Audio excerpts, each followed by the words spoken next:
Notre prochain arrêt, c'est rien de moins qu'un des endroits les plus merveilleux de la planète, le Parc Forillon. Pour le point d'observation sur lequel il débouche, on choisit le sentier de la Tour du Mont-Saint-Alban.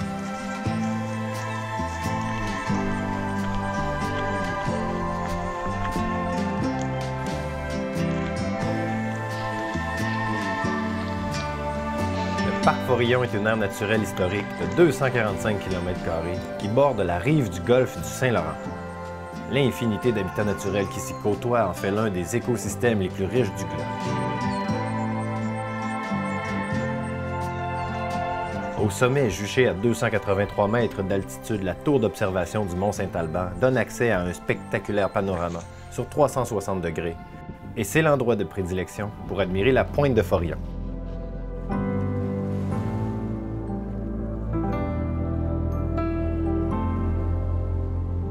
Ses falaises vertigineuses et son relief tourmenté sont propres à la chaîne des Appalaches à laquelle elle appartient. Le phare de Cap-Gaspé s'y trouve et c'est le fil d'arrivée du Sentier international des Appalaches pour les randonneurs aguerris. On peut aussi voir le Cap Bon-Ami.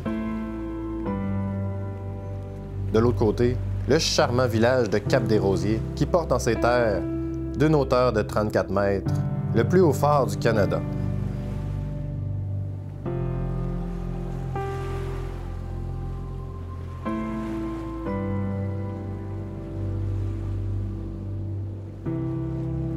Parce qu'il n'y a pas de phare sans naufrage, entre 1810 et 1850, près de 20 naufrages se produisent sur les rives de Cap-des-Rosiers. Un naufrage a marqué davantage la communauté, celui du Carrix en 1847.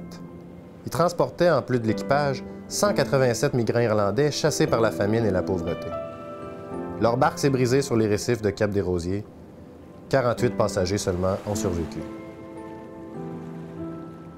Situé à l'extrémité de la péninsule de la Gaspésie, fier témoin de la navigation côtière dans l'estuaire et le golfe du Saint-Laurent, ce célèbre phare est encore aujourd'hui un point de repère pour de nombreux marins. Une journée extraordinaire qui tire à sa fin, mais au loin, la promesse d'un lendemain tout aussi tripant.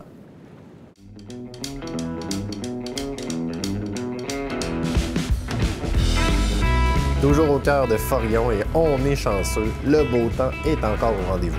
Alors pourquoi pas aller s'éveiller doucement dans un milieu naturel 100% zen.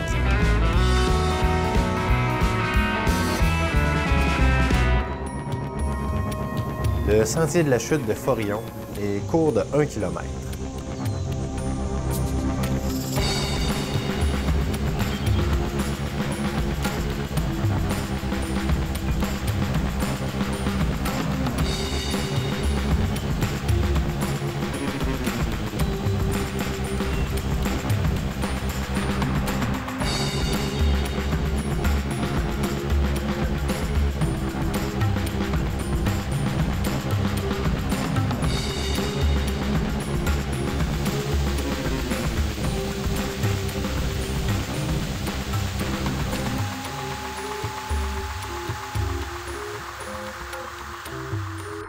On ne pouvait pas quitter ce magnifique secteur sans faire un arrêt au site patrimonial de Grande-Grave, où se trouve le magasin général et des maisons centenaires.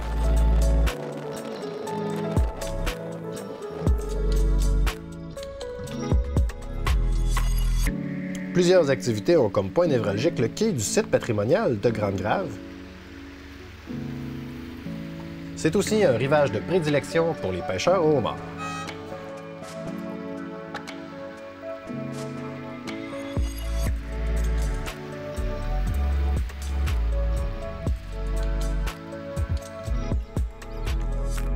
Évidemment, sur le bord de l'eau comme ça, vous pouvez vous adonner à tous les sports nautiques auxquels vous pouvez penser. Il y a même des cours de plongée sous-marine qui se donnent sur place. Et vous devez surtout retenir cet endroit si un de vos impératifs est d'aller visiter les monstres marins parce que c'est le point de départ d'une des croisières aux baleines.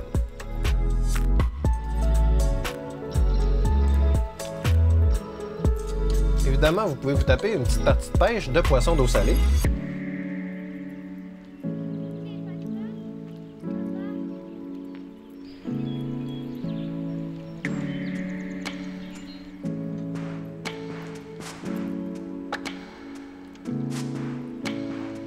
C'est d'ailleurs un des petits plaisirs de traverser l'Est du Québec, là, les dizaines d'endroits comme ça où on peut sortir notre ligne sans même avoir besoin de permis, pour essayer de remplir la glacière ou simplement attraper le dîner.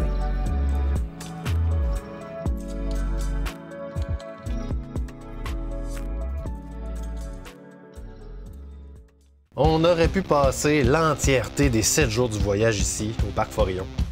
Mais il nous reste encore plusieurs perles sur la route. On continue.